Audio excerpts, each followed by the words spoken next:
Hi everyone, I'm Sarah Hall, and today we're going to talk about the key ingredient to healing and harmonizing your relationships. According to the angels, if you follow this practice, you will be able to maintain healthy, vibrantly balanced relationships in your life. The number one key ingredient to relationship harmony is self-love. When we place self-love as our highest priority in all of our relationships and interactions in life, everything falls into place in perfect harmony. One of the greatest needs of the human race to help us achieve collective healing is increasing empathy and compassion. According to the angels, the highest vibration of compassion in existence begins with self-love. With radical, proactive, unconditional self-love, we can maintain a state of deeply compassionate understanding for all others around us. Moreover, in prioritizing self-love in all of our actions and choices in life, we are creating the most compassionate, loving outcome for everyone around us. We can understand this truth by reflecting on the fact that humanity is a collective, united people. Together, we are one universal being. Your greatest contributions to the whole of humanity begin with how you treat yourself and live your own life. You are your own greatest, most intimate, and most influential doorway to accessing the collective healing of the human race. When you love and heal yourself, you love and heal the world. The same is true of your relationships. If you have been experiencing imbalances, power struggles, conflicts, disagreements, or other issues in your relationships, then reordering your relationships according to self-love as your highest priority can and will heal them. When you look within and evaluate the choices you have in interacting with others, it is important to ask yourself, what is the most compassionate choice that I can make towards myself? According to the angels, the most truly compassionate choice that you can make for yourself is the most compassionate choice for everyone involved. And acting on that choice will immediately begin to create the harmony needed in that relationship. Now, when we talk about what is truly the most compassionate choice, this doesn't always mean what is the most convenient choice for me to make. Oftentimes, a truly compassionate choice can take us outside of our comfort zone. For example, you might discover that saying no or putting up a boundary is the healthiest, most compassionate choice that you can make for yourself. But often, saying no and enforcing boundaries can put us in an uncomfortable position. Moreover, the other person might not like that boundary.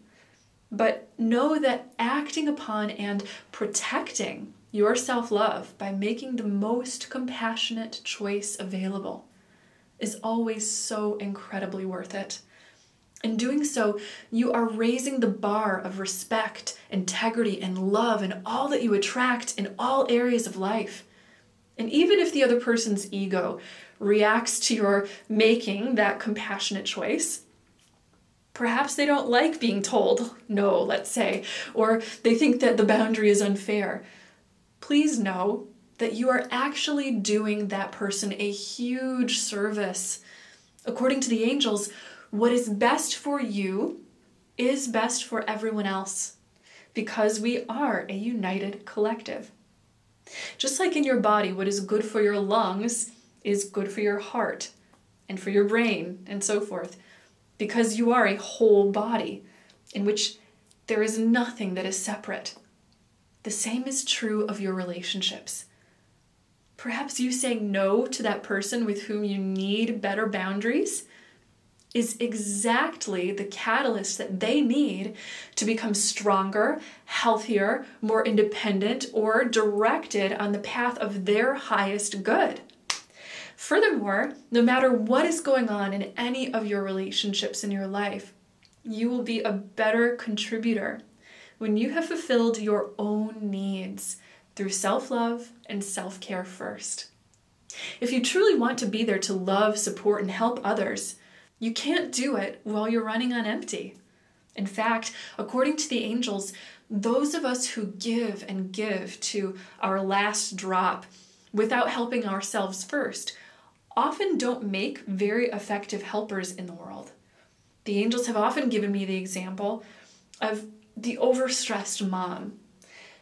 The overstressed mom gives until her last drop because, of course, she loves her children, but unwittingly, in sacrificing and draining herself of vitality, happiness, and overall balance, she is teaching her children a potentially very damaging life lesson.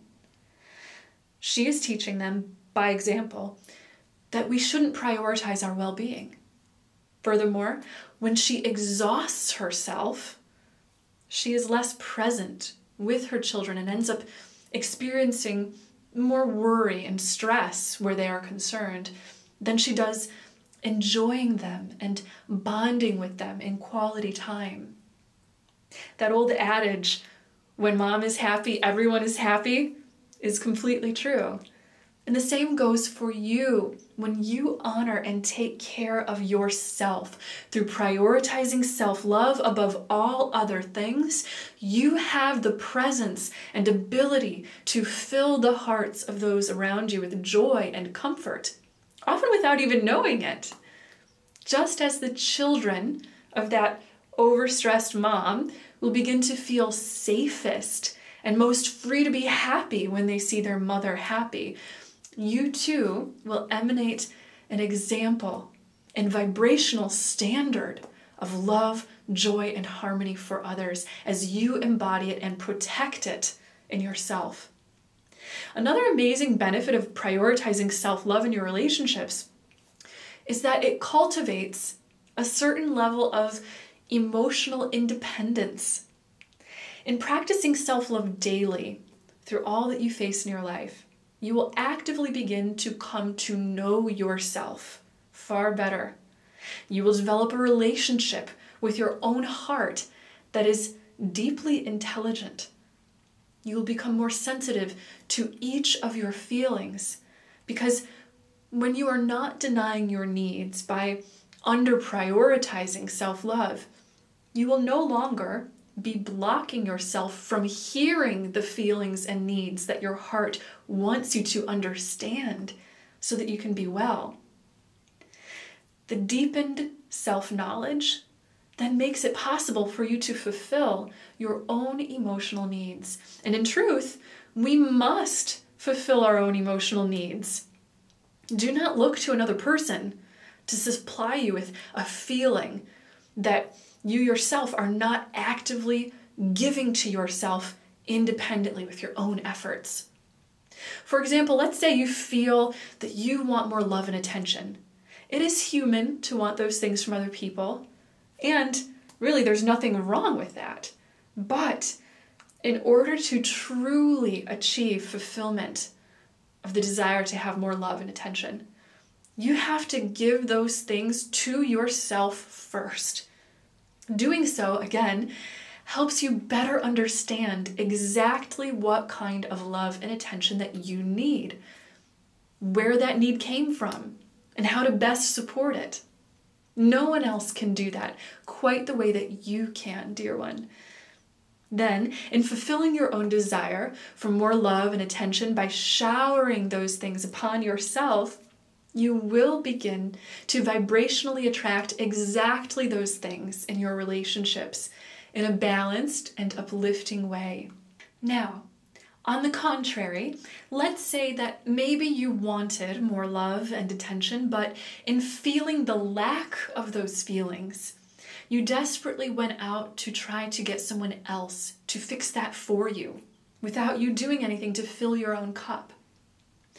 because you're asking for that love and attention from the other person comes from a state of lack consciousness and desperation.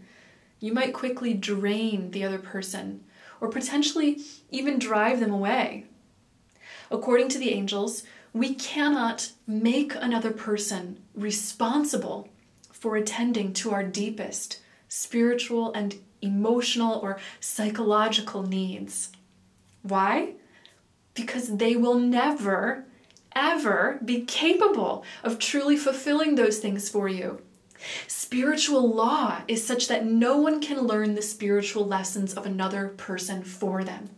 We each choose our own lessons and paths, and we ourselves can be the only ones to walk our path for us. When we apply emotional independence to our relationships, we actually have the power and potential to grow even more close, even more intimate and fulfilled within those relationships. We can still get love, advice, and support from others when we need it, but without the imbalances caused by trying to get more than you should out of someone else. Then you're left clear and free with no blockages in your relationship to the experience of real love, real balanced love. The healthiest and most balanced relationships are formed when each individual fulfills her or his own essential emotional needs independently. Provide yourself with your own self-esteem, self-worth, respect, love, care, and attention, and you'll have so much to offer in your relationships. Romantic partnerships that are based in two people coming together with a relatively equal sense of self-love and emotional independence are truly the most successful and happy relationships out there. Both partners in these cases are free to powerfully support, uplift, and love one another, bringing infinite potential to function healthfully and dynamically in response to life's ups and downs. And according to the angels, we don't necessarily have to be perfect 100% of the time in practicing this emotional independence. But if you can hold the steadfast intention to do so and pool your best efforts into living a life based in self-love, then you'll likely be doing enough to create beautifully strong, balanced relationships in your life. Got baggage? That's okay. The point of human life is not to be perfect. Just to do your best to carry yourself through your own spiritual lessons, to carry your own baggage with self-love. And the more you practice doing so, the more balanced your relationships will then begin to flow, such that you'll lean on the love and support of others in a healthy way when needed. Or you'll offer the shoulder to lead on when necessary in a healthy, again, balanced way. As you love yourself more and more as your highest priority in all possible ways, you will naturally attract strong, supportive, and loving individuals into your core circle of loved ones. Balanced relationships truly make us feel like we're hitting the jackpot of love and support in life. And you deserve exactly that. Thank you so much for watching this video. If you liked it, hit the thumbs up button. Do subscribe to my channel, and you can also hit that notification bell right below that you see there so that you'll know when I've made a new video for you. Do keep in touch with me on social media, all the links for which you'll find in the description below. And if you would like an angelically guided relationship healing or a coaching session, you can visit my website at www.sarahhall.com. Know until next time that you are so loved and so very blessed. Bye!